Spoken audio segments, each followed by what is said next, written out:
क्या है? और माँ कहती है ये वही आनंद है जिसे मैं काले जादू से लेकर आई।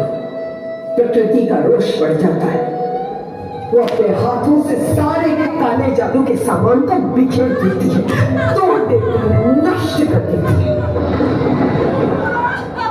उसे समझ आता है कि वो जो कर रही थी वो प्रेम नहीं था, वो तो सिर्फ वासना थी जो कभी पूरी नहीं हो सकती।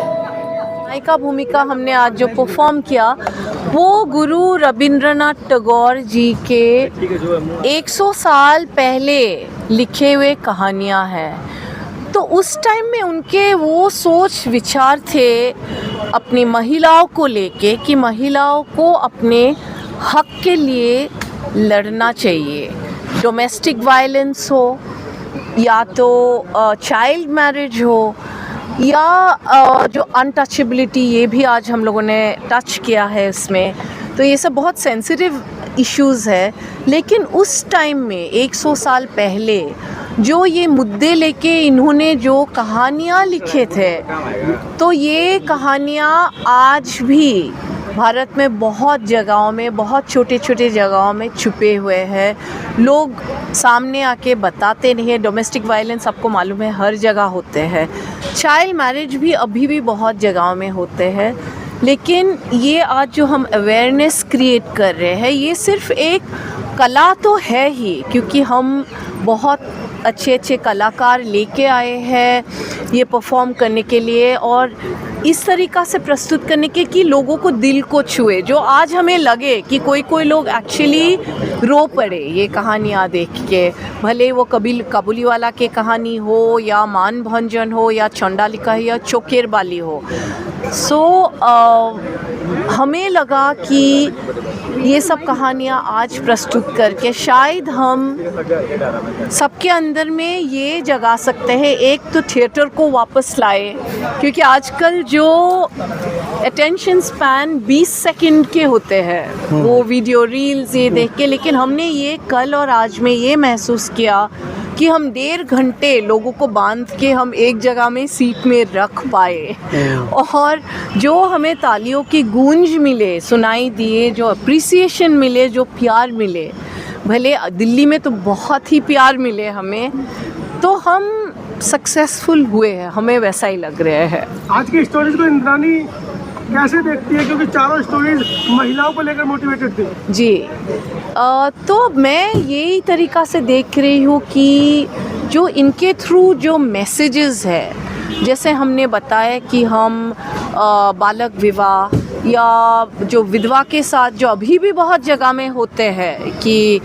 जो उनको नॉर्मल ज़िंदगी जीने की इजाज़त नहीं है, या जो हमारे अभी भी अनटचेबिलिटी बहुत जगह में है, एंड डोमेस्टिक वायलेंस, ये चारों मुद्दे ये हम 4 स्टोरीज़ में आज ये के तो मुझे तो बहुत अच्छे लगे ये आज कि हम प्रेजेंट कर पाए, लोगों तक पहुंचा सके कि 100 साल पहले अगर गुरु रविंद्रनाथ टैगोर के सोच उतनी ऊंची थी, उतने फॉरवर्ड थिंकिंग थे, तो आज की महिलाओं को भी ये चीज़ अपने स्टैंड लेना चाहिए। और वो सबसे बड़ी बात है, गुरु रविंद्रनाथ टैगोर मेल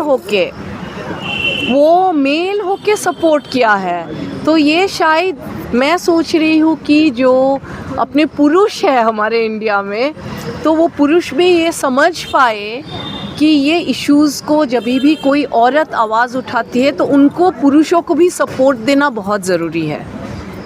मैम, आपके पूरा जो ये कार्यक्रम था जी, उसमें जो कैरेक्टर थे जी, खास करके गोविंद नाथ का कैरेक्टर था और उसके साथ जो एक महिला नर्तकी कर रही थी जी, तो कैरेक्टर को लेकर क्या कुछ और बेहतर हो सकता था? जिस तरीके से जो पुरुष अट्रैक्टिव जिस तरीके से लग रहे थे, तो महिला का जो रोल था, क्या उसमें कुछ चेंज आ सकता था? देखिए, ऐसा कास्टिंग तो हमारा डायरेक्टर्स हमारे कास्टिंग करते हैं, लेकिन हम नॉर्मली थिएटर जो स्पेस होते हैं ना, हम उसमें ज़्यादा परफॉर्मर्स देखते हैं, तो उसमें अलग अलग लोगों के अलग अलग नज़रिया होते हैं। तो अभी हमारे ये सिर्फ सेकंड शो है, नायिका भूमिका के। तो जैसे जैसे हम आगे शोज़ करते जाएंगे हमें और भी फीडबैक मिलते जाएंगे, हमें समझ में आएंगे कि कैसा क्या ये करना है। लेकिन कास्टिंग हमारे सब डायरेक्टर्स ही करते हैं। तो मैं प्रोड्यूसर हूँ, एक मेरा रोल है प्रोडक्शन का, दूसरा रोल है मैं परफॉर्मर हूँ इसमें। तो उसका आगे तो ये तो आप एक्चुअली डायरेक्टर्स से पूछने से ये सवाल आपको ज़्यादा उसका रिप्लाई वो दे सकते हैं। वो मेरे कैरेक्टर को भी आज यहाँ पर दिखाने की कोशिश की गई है। सॉरी बुद्ध जी यहाँ पर उनके चरित्र को भी दिखाने की कोशिश की गई है, जिसका बखूबी बहुत बेहतरीन आप लोगों ने प्रदर्शन किया। Thank you. बुद्ध के देश में आपने जो ये आज कलाकृति की उसके लिए धन्यवाद। क्या सोचा था कि इसे तुम क्यों करें, क्यों रखें अपने साथ? एक्चुअली ये जो चौंडालिका जो कहानी है उसमें जो ये आनंद जो बुद्ध का जो डिसाइपल है ये शिष्य बुद्ध के रहे जी, वो कैरेक्टर रविंद्रनाथ टैगोर जी ने ही रचा था ये कैरेक्टर। तो हमने ऑब्वियसली यही कैरेक्टर को हमने यहाँ पे पेश किया। वो भी बहुत अच्छा परफॉर्मर है जो नीलू जो परफॉर्म किया है। तो और मैं मैं बहुत युवकों को भी, यंग जनरेशन को भी मैं ये मैसेज देना चाहती हूँ कि अभी जैसे हमारे, मैं इसलिए इनको लेके आई, ये अभी भी चाइल्ड आर्टिस्ट है, साड़ी पहन के आई है इसलिए बड़ी दिख रही है। तो ये 6 साल की उम्र से वो टेलीविज़न में आप लोगों ने देखा होगा कुल्फ़ी की रोल करती थी ये। हाँ, तो आज अभी ये 15 इयर्स की हो गई, जैसे मैं बोल रही हूँ अभी भी चाइल्ड आर्टिस्ट है।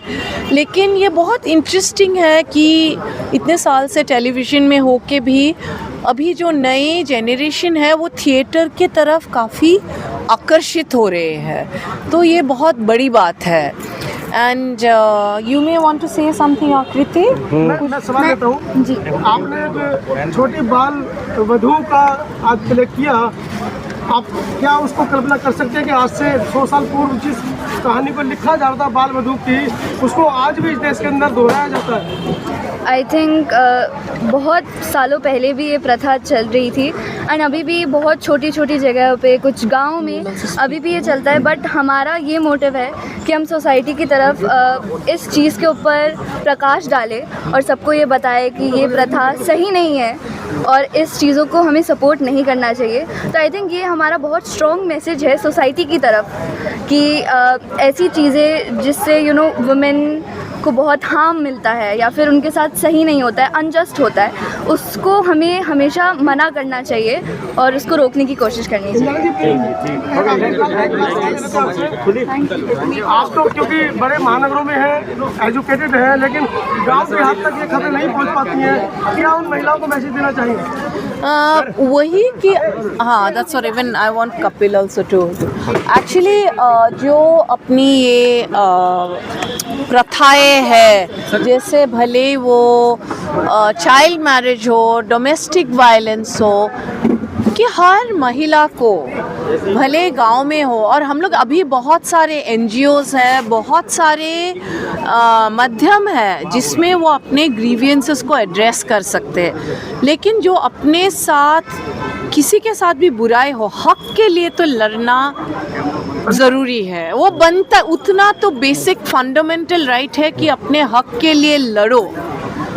तो चाहे दुनिया एक तरफ है, आप अकेले खड़ी हो, लेकिन आप एक आवाज़ अगर उठा सकते हो कि आपके साथ गलत हो रहे हैं तो उसके खिलाफ आवाज़ उठाओ। यही मेरे संदेश है अपने सब भाइयों बहनों के लिए जो महानगरों में नहीं है, और जो हम ये उम्मीद करते हैं कि ये जो हमारा नृत्य नाटिका है, जो अपने जो देखे कि हम छोटे छोटे गाँवों में, शहरों में भी लेके, जो छोटे छोटे शहरों में भी हम लेके जा सकते हैं, और शायद हम जाएंगे, ऊपर वाले की कृपा है तो हम ज़रूर जाएंगे परफॉर्म। एक सवाल आपसे। हाँ जी। एक कामयाब पुरुष के पीछे महिला का नाम, महिला का हाथ होता है, आपके पीछे तमाम कलाकार हैं सैकड़ों की संख्या में। क्या सोचा और क्या संदेश देना चाह रहे हैं? प्रगति विचार लिटरेचर फेस्टिवल जब हम कंसेप्चुअलाइज कर रहे थे इस साल, तो हम कुछ ऐसा करना चाहते थे जो थोड़ा धमाका करे। आप थोड़ा आगे। और इंद्रानी जी और मैंने बात किया कि हम ये रविंद्रनाथ टैगोर जी के बेस्ड शोज दिल्ली में लेके आते हैं। आपने बात किया नारी शक्ति का। नारी शक्ति महानगर के अंदर दिल्ली में एक अलग कहानी है, आप दिल्ली से बाहर जाएंगे, छोटे शहरों में जाएंगे तो बहुत ही अलग कहानी है। तो हम चाहते थे हम इस शो को दिल्ली में लेके आएँ। मुंबई में ये बहुत सक्सेसफुली हो रहे हैं, हम इन्हें दिल्ली में लेके आएँ, दिल्ली में आके इनकी थोड़ी सोच बढ़ाएं, और अगर दिल्ली में अच्छा परफॉर्म कर पाएंगे तो हम और शहरों में भी जाके इन शोज़ को ले जाके परफॉर्मेंस करना चाहेंगे।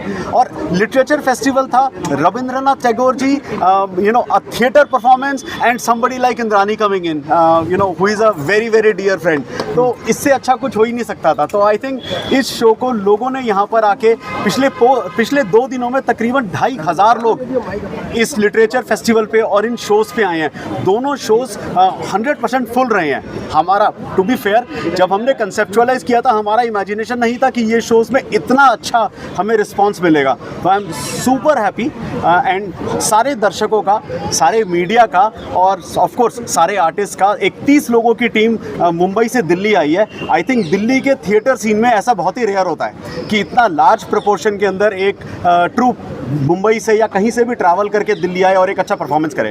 आपका भी धन्यवाद कि आपने इतना अच्छा शो मीडिया के माध्यम से दर्शकों तक पहुंचाने की कोशिश तो की। धन्यवाद, thank you so much. We will be back with more and bigger very soon.